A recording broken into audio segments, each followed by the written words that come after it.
Тенка е границата меѓу семејното насилство и убиството. Ова го покажуваат анализите на невладиниот сектор кој утврдил дека во државите од Западен Балкан, вклучително и Македонија, има голем број на случаи на неконтролирано поседување на оружје.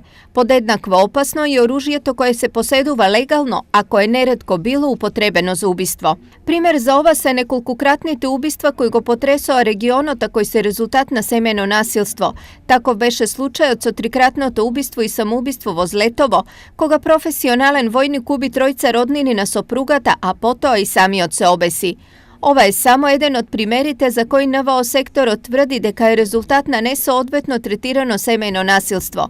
На ниво на држава вакви примери имало и други, иако точна бројка нема. Не се води посебна статистика за бројот на фемициди, тоа е убиство врз жени, секој знаете. Меѓутоа, според она што неофицијално ние го имаме како податоци, значи само во последните 3 до 4 години се случија околу 20 убиства.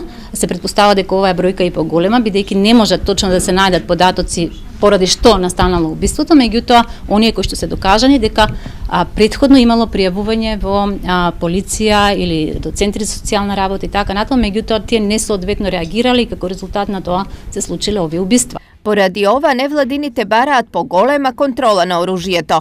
Сепак ќе треба да се усклади законодавството во врска со поседување на оружје, законодавството во врска со рамките кои што се за родова сензибилизација во редовите и на армиските, на полициските сили, меѓутоа и секаде, и во образованието, значи и во социјалната сфера, во здравството исто така, за да можеме на некој начин сето ова да се сублимира заедно, да можеме на некој начин да се вклучи и овој ризик кој што постои, кој што досега не е земен во обзир, значи да се вклучи и во националните стратегии за родова рамноправност и во законите секако.